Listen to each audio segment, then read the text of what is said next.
Bienvenue dans le 4e épisode où je vous fais part de mon cheminement avec ma petite jument Havana. Si vous n'avez pas vu les précédents épisodes, je vous invite fortement à les regarder afin que vous puissiez comprendre de quoi l'on parle. Au moment où je vous fais cette vidéo, nous sommes en plein hiver et la boue a gagné le terrain.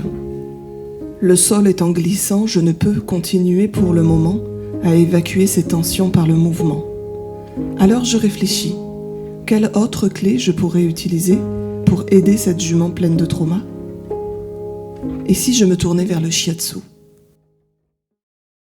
Donc bienvenue Rachel, on va pouvoir se prendre un petit temps d'échange justement sur le shiatsu puisque tu es venue à la maison pour rencontrer Havana. Ça fait déjà quelques mois qu'on échange sur les réseaux et parfois même qu'on passe du temps au téléphone. Il y a eu un feeling tout de suite finalement et je t'ai proposé de venir à la maison.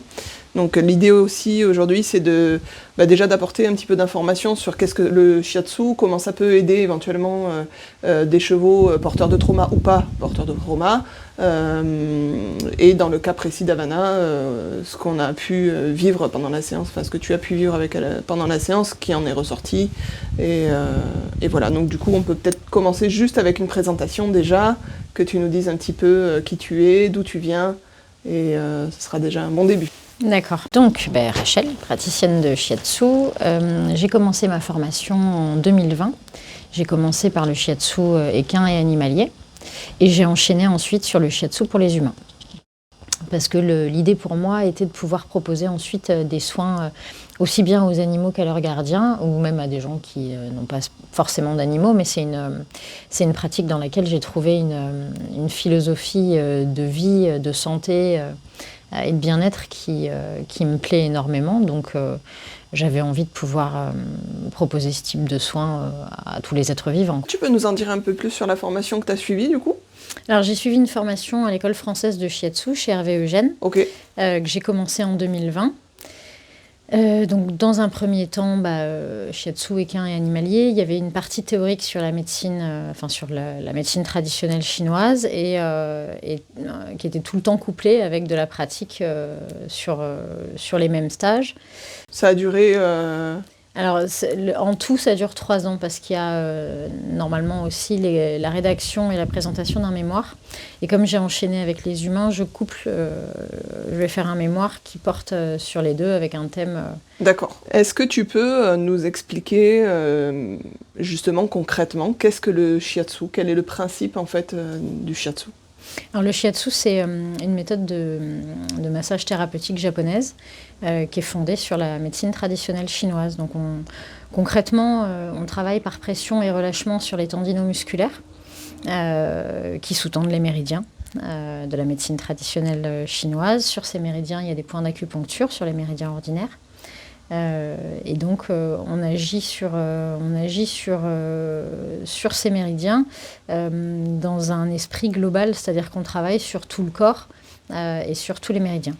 C'est une pratique vraiment globale, on ne va pas tout de suite cibler, même s'il y a un premier temps qui permet d'établir un premier bilan énergétique. Pendant lequel on va faire des repérages sur les zones qui sont en vide, les zones qui sont en excès, les zones froides, les zones chaudes. Et ça va nous permettre de dresser un premier état des lieux et de cibler éventuellement un peu le travail ensuite. D'accord. Tu parles d'énergie, on sait que l'énergie, le mot énergie peut parfois être difficile à cerner, à comprendre. C'est quoi vraiment l'énergie? C'est un mot qu'on peut placer aussi un peu partout en ce moment. Comment toi tu définirais ce mot-là, énergie, puis c'est pas dans notre culture forcément non plus ce mot énergie. Comment toi tu définirais ce mot-là? L'énergie, ça n'a rien d'ésotérique là pour le coup. Oui. L'énergie vitale par exemple, c'est ce qui fait la différence entre le moment où tu es vivante et le moment où tu es mort. Oui. Quand tu n'as plus d'énergie vitale, tu es morte. Donc la différence, elle est visible à ce moment-là. Et au départ de notre formation, Hervé nous expliquait aussi que finalement le parallèle le plus facile, c'est l'électricité. Tu ne vois pas l'électricité, tu ne peux pas toucher l'électricité. Si, tu peux te faire mal, mais concrètement, tu en vois ses effets. Tu vois si tu allumes une ampoule ou pas. Donc voilà, c'est quelque chose qu'on ne voit pas, mais dont on voit les effets. Donc tu vois le manque, tu peux constater le manque d'énergie ou tu peux constater un excès d'énergie. Ok.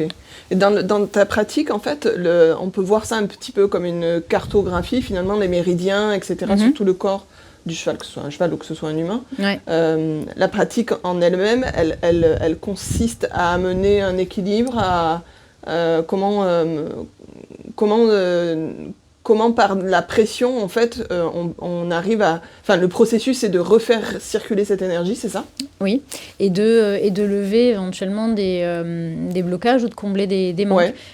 Quand tu as une zone en vide, le principe, ça va être de tonifier cette zone, donc d'appeler de l'énergie à cet endroit-là. À l'inverse, sur une zone d'excès, tu vas disperser le trop-plein d'énergie perverse à cet endroit-là. Ok. Donc c'est pour ça que tu agis aussi par pression et relâchement. Il y a quand tu vas être en tonification, tu vas plutôt être en situation d'appel, presque de pomper. Et à l'inverse, quand tu veux disperser, tu vas appuyer pour disperser. Ouais. D'où l'importance, comme on disait tout à l'heure, au toucher et de pratiquer pour sentir justement ces zones pleines, ces zones vides, les zones chaudes, les zones froides. Ça paraît juste indispensable, effectivement. Ok. Dans le cas de chevaux qui ont vécu des traumatismes, comment, à ton sens, le shiatsu peut aider on en parlait tout à l'heure, cette idée de contribution finalement de cette pratique-là, qui n'est pas une baguette magique et qui n'est pas, qui est une carte parmi notre jeu de cartes qu'on peut utiliser pour aider les chevaux ou les humains. Comment pour toi le shiatsu peut apporter sa contribution sur des cas comme Havana qui ont qui ont un historique pas facile et pour qui ce serait bénéfique de l'utiliser? Dans le cas d'Havana, par exemple, toi, tu as quand même écarté pas mal de choses avant d'en arriver à la conviction qu'il s'agit aussi d'un trauma, et d'un trauma dans le sens où il s'agirait d'une accumulation d'énergie qui n'a pas été évacuée lors d'un événement traumatisant. Donc cette énergie qui n'a pas pu être évacuée ni par la fuite ni par le combat et qui résulte d'un état de figement probablement face à une situation qui a été pénible est restée dans le corps, elle s'accumule. Le principe du shiatsu étant d'harmoniser, d'équilibrer, de lisser, de combler les vides et de disperser les excès.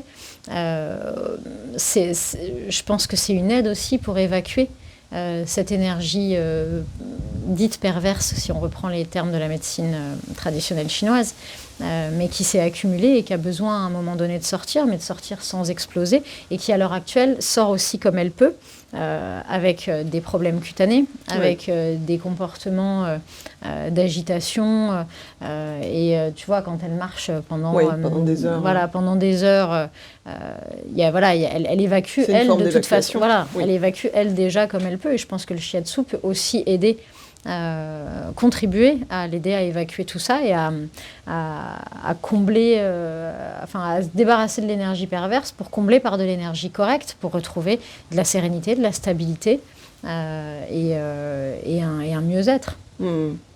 Ok. Est-ce que on peut parler peut-être de... quand tu es arrivé hier soir, c'était compliqué pour Havana. Bon, déjà, il y avait les insectes qui étaient de la partie. Il fait déjà très chaud certains jours en Tarn-et-Garonne en plein mois de février. Donc, les insectes, on s'amuse déjà avec dès le mois de février, c'est sympa. Mais du coup, Havana était un peu électrique. Et je trouve que c'est important aussi peut-être de casser un peu les idées reçues qui peuvent circuler sur la toile, sur... Le cheval en train de bâiller, en train de somnoler en pleine séance de shiatsu, effectivement, c'est quelque chose sur lesquels on peut, qui peuvent être vécus, et qui le sont d'ailleurs très régulièrement. Et pas que. Mais pas que. Est-ce que tu peux nous parler de ce pas que ? D'abord, c'est une forme de toucher qui est particulière. Les pressions et relâchements, c'est pas forcément le genre de contact auquel ils sont habitués le plus souvent. En général, c'est des caresses, des papouilles, des gratouilles. Donc c'est encore différent. En plus de ça, ça peut aussi, parfois pour certains chevaux, être assimilé au fait de leur demander de se déplacer, qu'ils cèdent à la pression. Ouais. Donc il y a déjà tout ça pour instaurer avec eux, obtenir leur accord sur cette forme de toucher, sur cette forme de soin. Et c'est pas évident avec tous les chevaux et pas dès la première séance. Parfois oui, ça marche tout de suite. Parfois il faut un peu plus de temps.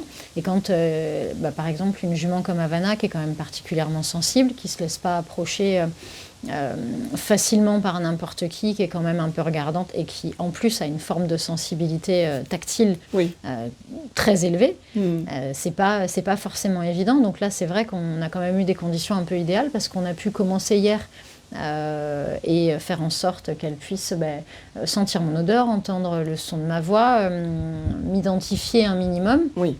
Pour que ce matin, je pense qu'on a gagné beaucoup de temps en faisant ce qu'on a fait hier. Oui, c'est vrai. En l'abordant déjà hier, rester un quart d'heure, 20 minutes, voir que c'était pas du tout OK pour elle et que ça passait pas. Néanmoins, ça nous a fait gagner du temps pour ce matin parce que ce matin, on avait déjà franchi cette étape-là.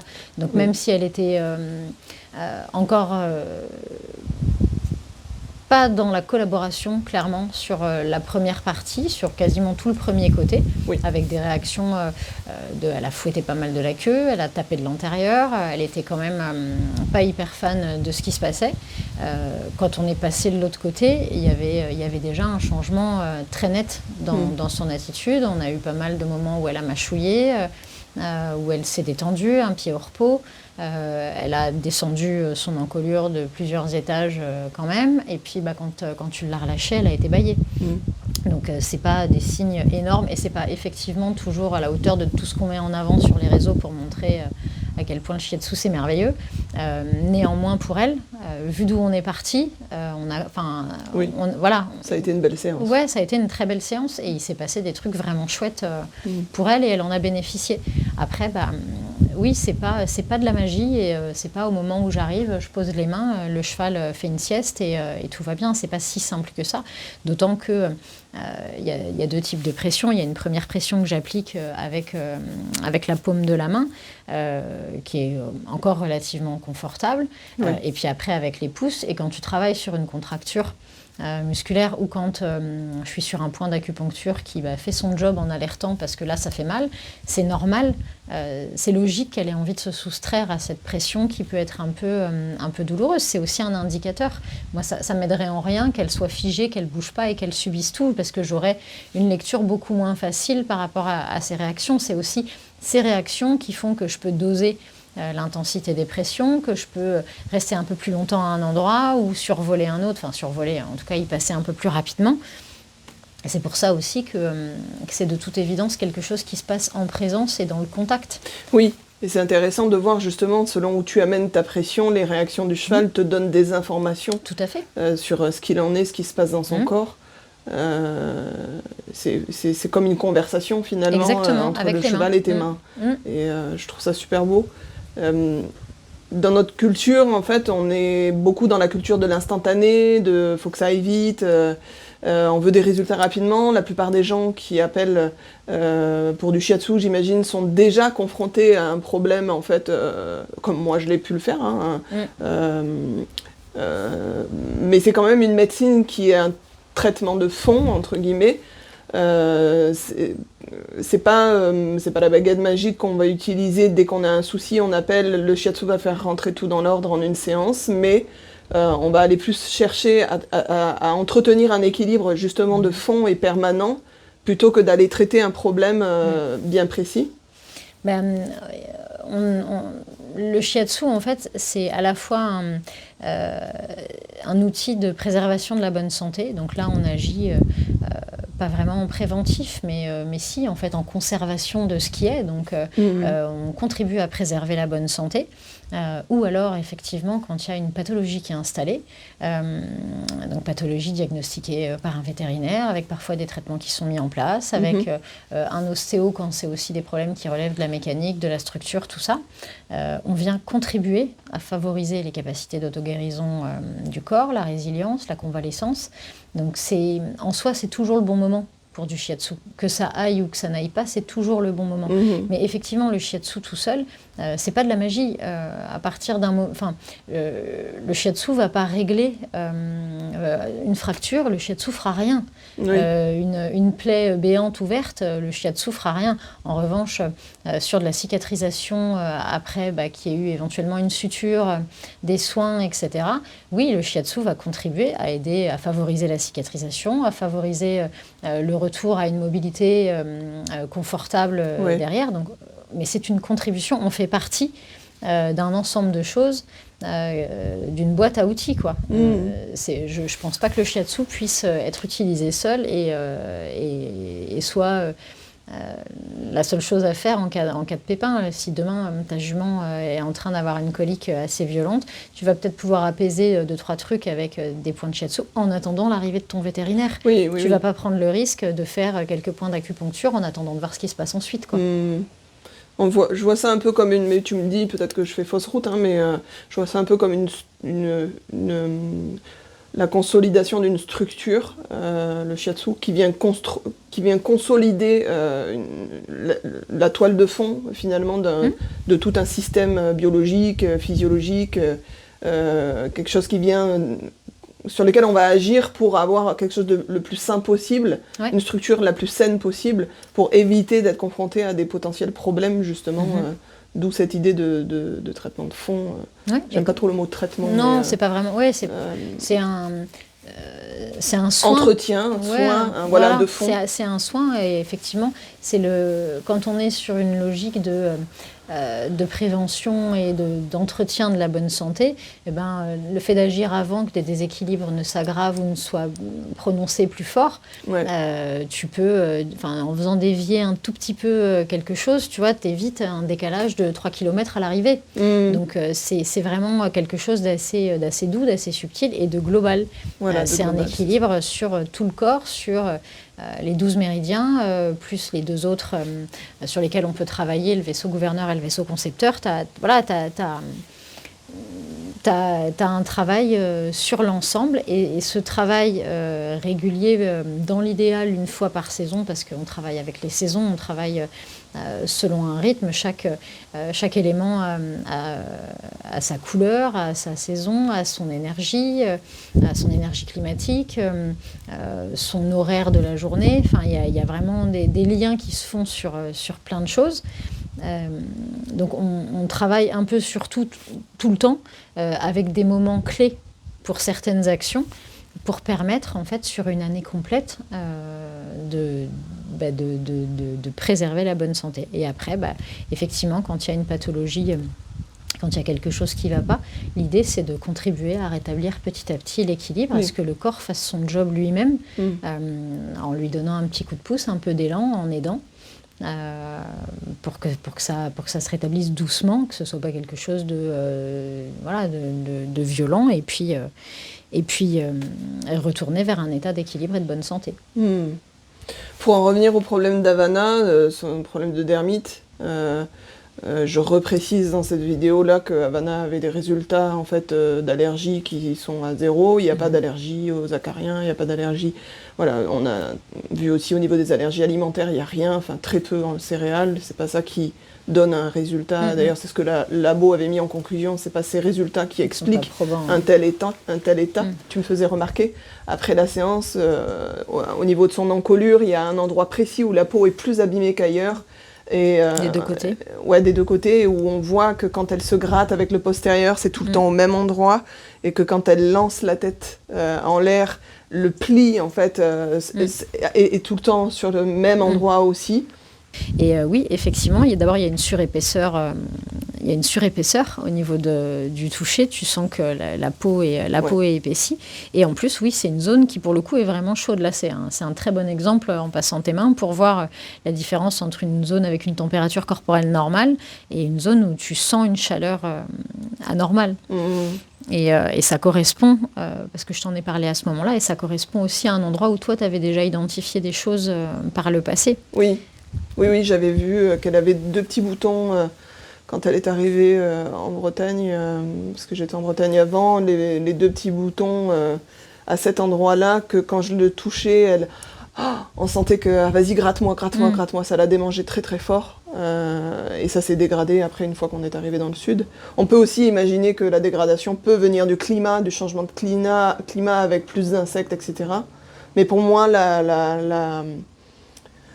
en fait, pour moi, on parlait de porte tout à l'heure, de quelle porte on enfonce pour creuser un problème, parce qu'il s'offre à nous finalement plein de portes. En général, on va d'abord commencer par des analyses, voilà, pour avoir un état des lieux physiologique, allergique ou pas, etc., etc. Et puis, si on a finalement ces réponses sont neutres et que ça ne vient pas de là, on va aller enfoncer d'autres portes. Personnellement, moi, vu le passé de la jument, je sais qu'il se passe des choses au niveau émotionnel et qu'il y a de la tension qui est bloquée et que ça transpire par la peau, etc. Mais du coup, je me suis posé la question aussi, peut-être que c'est juste tout simplement qu'elle ne supporte pas, qu'il y a une hypersensibilité au toucher, peut-être qu'il y a besoin d'une rééducation au toucher aussi. C'est pas forcément des choses qu'on voit beaucoup passer sur Internet, mais sur les réseaux en tout cas. De par ma formation, je sais que je vais être amenée à apprendre comment faire de la rééducation au toucher. Et plus ça va, et plus effectivement, ma formatrice me l'a d'ailleurs dit, c'est une jument qui a besoin d'une rééducation au toucher, et c'est un thème que je pourrais creuser sur une autre vidéo. Mais je me suis posé la question effectivement des insectes, en fait, pourquoi les insectes déclencheraient de telles réactions alors qu'il n'y a pas d'allergie. Mais pour moi, c'est un petit peu une histoire de vase aussi qu'on remplit au fur et à mesure de micro-traumatismes, sans forcément parler de gros traumatismes, parce que le mot traumatisme, c'est tout de suite voilà, le cheval battu à coups de barre. Et, non, ça peut être des micro-traumatismes d'un stress de monter dans un camion ou d'une séance d'un dentiste, d'une séparation, ne serait-ce que quelques minutes, d'un autre cheval, d'un congénère. D'un sevrage compliqué. Ou d'un sevrage compliqué, ou d'un poulain qu'on a retiré beaucoup trop tôt. Tout ça, ce sont des traumatismes qui s'accumulent, en fait. Et pour moi, les insectes viennent juste... C'est la dernière goutte d'eau qui fait déborder ce vase-là. Parce qu'elle est déjà dans une agitation et une tension permanente, qui fait que peut-être, oui, c'est la variable de trop. C'est ça. Après, l'intérêt aussi, c'est justement cette collaboration entre les différentes disciplines.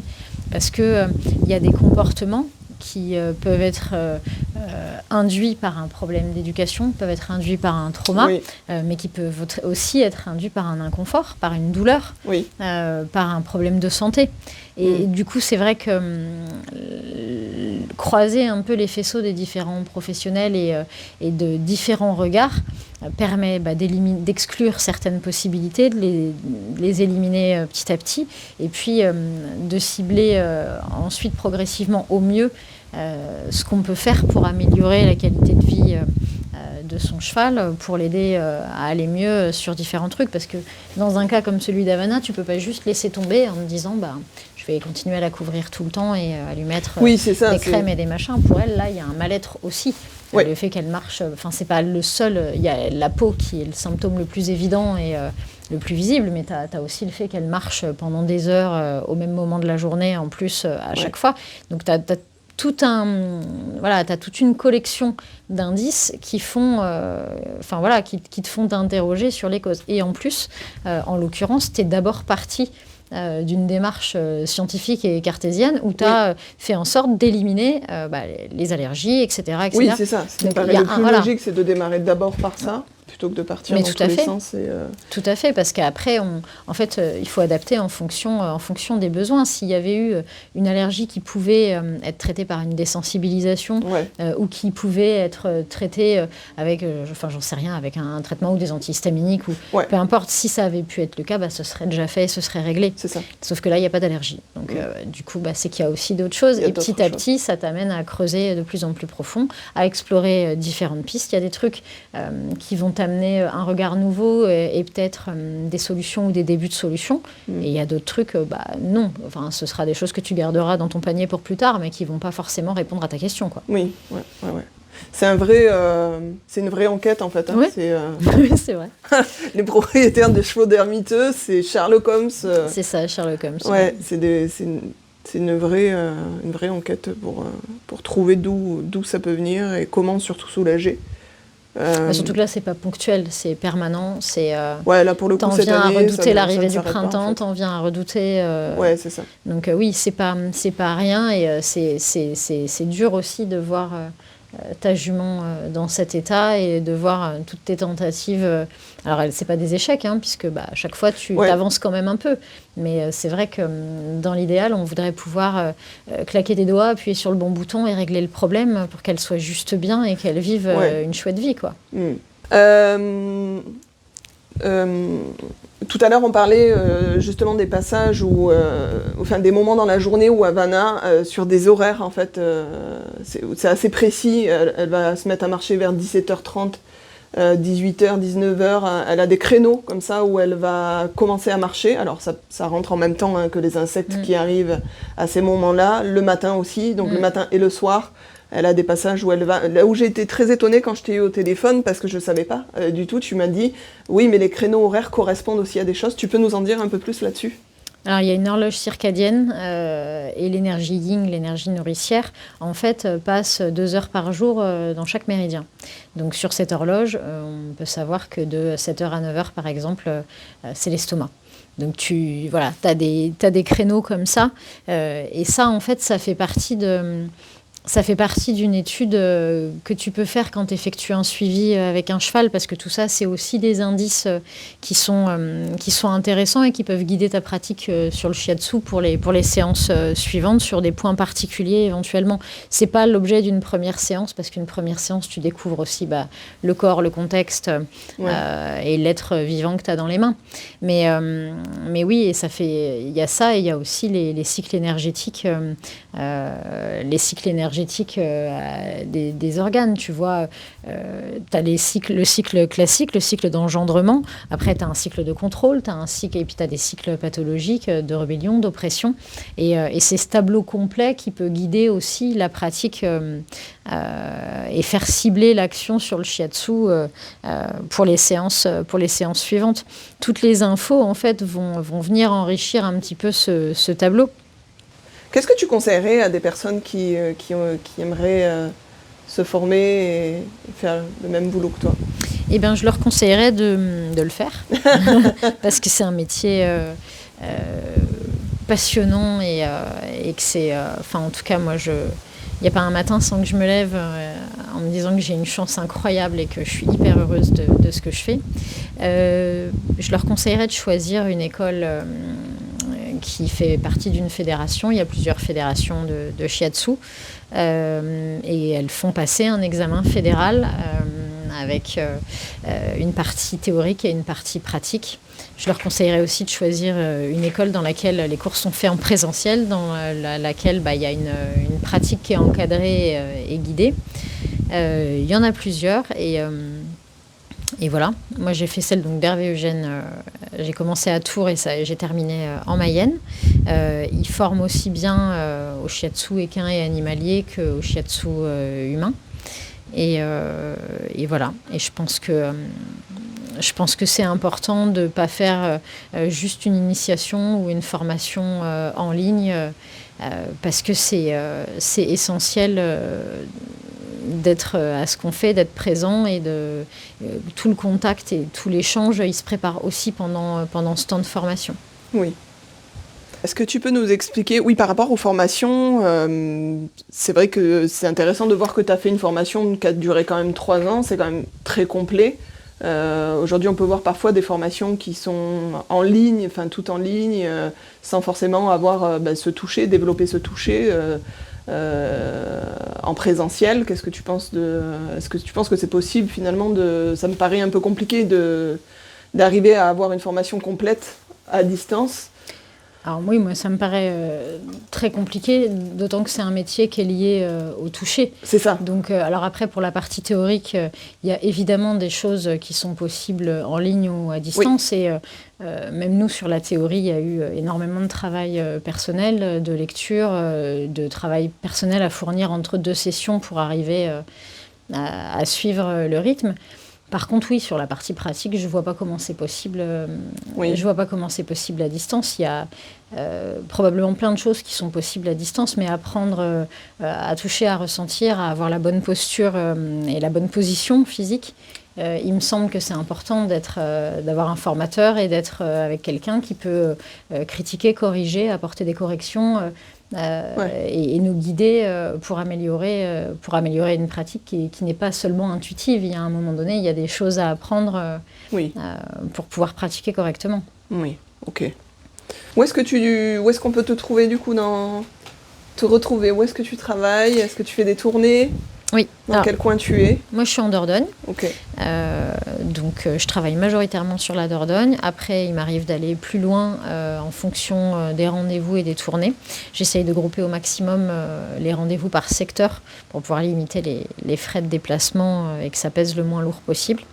Et après, oui, je rayonne sur les départements limitrophes sur une journée ou plus quand c'est nécessaire en fonction des demandes. Donc pour clôturer, finalement, c'est ton cheval d'ermiteux qui t'a amené... Alors c'est aussi le fait d'avoir plusieurs chevaux avec forcément des problématiques différentes. Mais oui, il a été clairement un déclencheur sur le fait de chercher un moyen d'accompagner, de soutenir et de participer moi aussi à la guérison et au mieux-être de mon cheval, parce que c'était un moyen d'entrer dans l'équipe thérapeutique autour de lui, quoi. De pouvoir être active dans le problème. Exactement.